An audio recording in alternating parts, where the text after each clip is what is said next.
I'll show you how to connect your Blue Yeti microphone to your Canon M50 and how to get the best audio settings for both.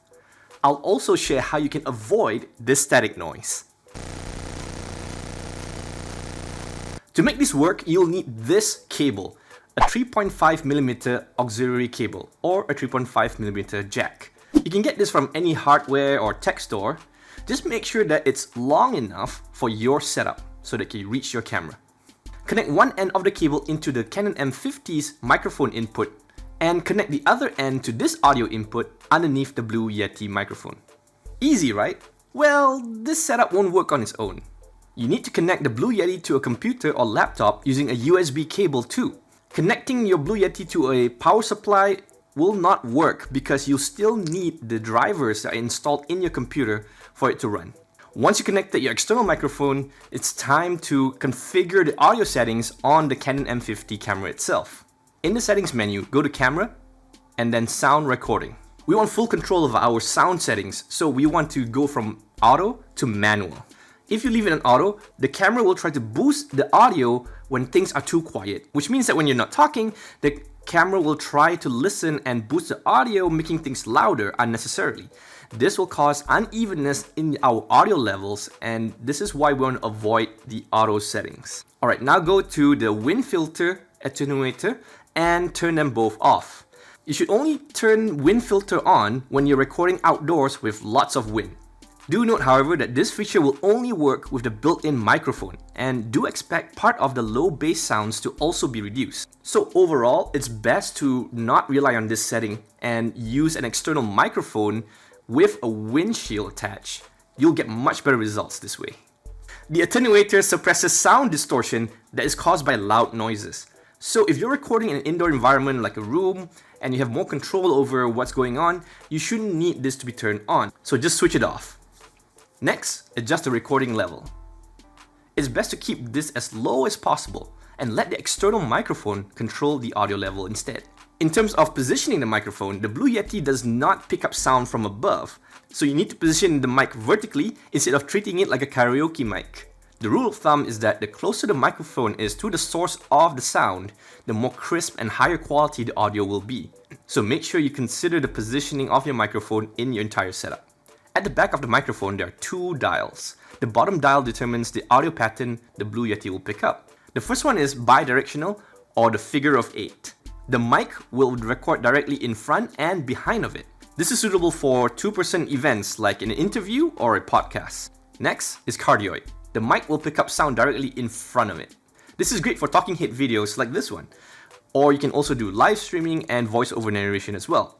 Most likely, this is the audio pattern that most of you will be using. Then we have omnidirectional. This will record the sound 360 degrees all around the Blue Yeti. This is best for multi-person interviews or conference calls where there's only one microphone in the center and everyone's sharing that same microphone. Finally, we have stereo. This records sound from the front and off to the sides. This pattern is good for vocal performances. It will take into account the position of the audio source, and then it will then position the sound either on the left or the right side of the listener. After you're done selecting the audio pattern, it's time to adjust the audio levels or the volume. In this setup, there are two places where the Blue Yeti can control the volume or the audio levels. At the back of the microphone, the top dial is called gain. When I'm recording with a computer, this is one of the settings that I will fiddle around with to get the right audio level. But when it comes to recording on the M50, I would recommend that you don't touch this setting too much. Just leave it somewhere around the quarter level and then don't touch it anymore. At the front of the Blue Yeti, there's another dial literally called volume. By design, this would influence the volume that you would hear if you're plugging in headphones while speaking into the microphone.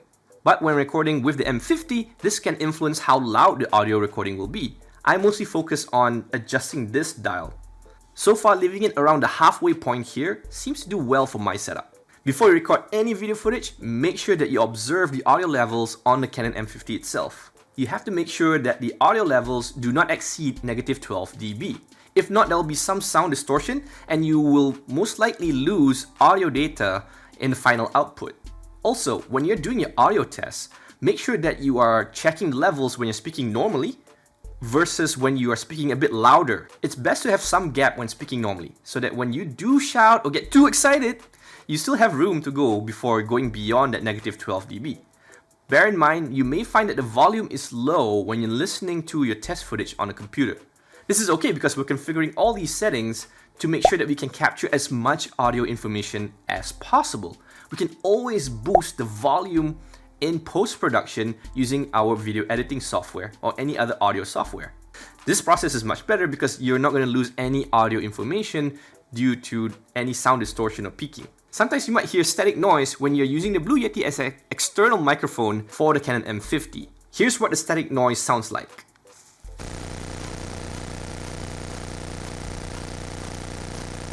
The reason this happened to me is because when I'm using a dummy battery for my M50, I connected it to a USB port on my computer to supply power. The moment I connect the dummy battery to a different power supply, like a power socket for example, the static noise went away. In case you don't know, a dummy battery is a way for you to get infinite power supply to your Canon M50 by using a different type of connector.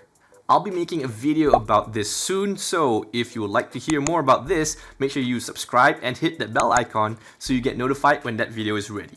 In fact, I'm building a playlist full of videos for the Canon M50. It will appear right here when it's ready.